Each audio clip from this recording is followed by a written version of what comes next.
But we do have black people that get on the radio every day in white-owned companies, white-owned stations with white-owned sponsors that play the role of hypersexualized, hypercriminalized male. I ask these advertisers, I say, I've got hundreds of songs a day that celebrate killing animals. Will you put them on your station? They said, no. I got hundreds of songs a day that talk about assaulting women and abusing kids. Would you put them on your station? They said, no. I said, I got hundreds of songs a day that talk about murdering blacks. Would you put them on your stations? They said, well, that depends. Depends on what? Who it's done by and who it's branded for. Because if we can get black folks to sing about it and we can brand it for our youngest black audiences, I think there's money to be made. I think there's American appetites to see these people that way. I said, how can you say that? They said, well, look, it's what these artists know. It's what they, black people, create. It's, matter of fact, our surveys say it's what they want to hear, which speaks of a sickness. How do we live in a society where somebody says, you know what, I'm inspired to write a song that celebrates murdering another person. And then a person says, I'd like to put that on my station. Another person said, I'd like to pay for it. And then there's people out here in the audience that go, I'd love to hear it, as long as it's black guys. Because even white people buy rap music, buy this type of stuff, because we know that when we want to hear about killing each other, we know who to turn to for that type of inspiration. We call it our music. We say we own it. White people buy more rap than black people. Yeah, but we're very careful to turn it down at the stoplight when other black people are there. Why? Because we know we're just pretending. For them, it's more authentic and real. I always ask the companies, what about your name? What about your brand? What about your value? And the largest radio company in the world said this: it's okay that we only have drug dealers on our black youth stations. We only have murders on our black youth stations. We support black charities. We give out water at the Martin Luther King parade. I think we've got it covered. We've bought them off.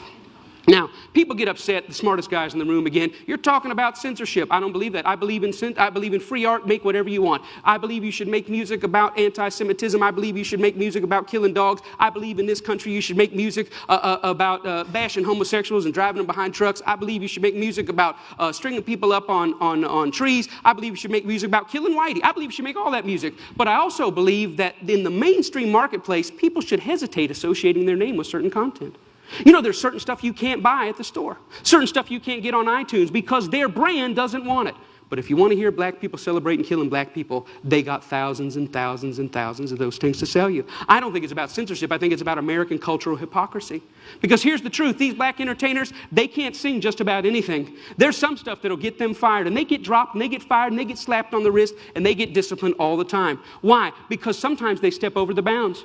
A very famous case is what happened with Rick Ross. Rick Ross is the Mammy Two Shoes, one of the many Mammy Two Shoes of our day. He's a black entertainer in a world carved out for him and a role carved out for him by white entertainment companies. And one day he talked about, in the middle of a song that celebrated dealing drugs and killing blacks, he made a reference to date rape. And when he made that reference to date rape, that set social media on fire. That got 100,000 petitions in 24 hours. Hey, buddy, date rape is no joke.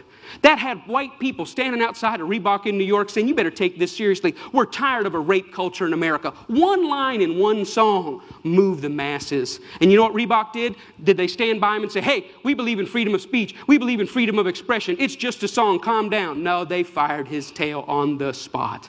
The president came out and said, this goes against our high standards. He's gone against the values of our brand. Shame on Rick Ross. We're disappointed. He doesn't know how serious date rape is. And when I saw that, I thought, wow, how convenient. Isn't that amazing?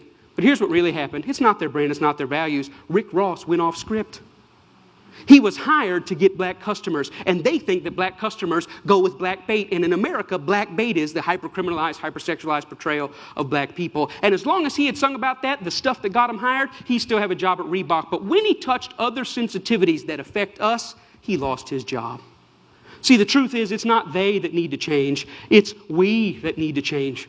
We created the lies. We created them for our profit. We own the companies. We own the record labels. We own the advertisers, and we keep putting it out. And it's this that's got to change. I thought about it. You know what? I wonder if White Mike could get anybody's attention on this. So I stood outside of a Walmart, and I said, hey, I don't think killing cops and killing blacks is very cool. And you know what? It only took 7 weeks of Mike standing out there, and they wrote a letter and said, yeah, we don't think it's cool either. We're going to pull our name off of that. The largest retailer in the world had never considered that maybe their commercial shouldn't be right before or after a song about young black men being gunned down. And I realized this, that black murder is normal, but it should not be. And I realized the importance at the coffee table, at every headline, every pastor's gathering, every family gathering to say, you know what, these black lives matter. It's not just another black kid. These are human beings. I'm doing my best in every way, shape, and form. Talks like this everywhere I can go to say, you know what, I was born in a world where black murder was normal. My kids were born into a world where black murder is normal, but I don't want to die in a world where black murder is normal.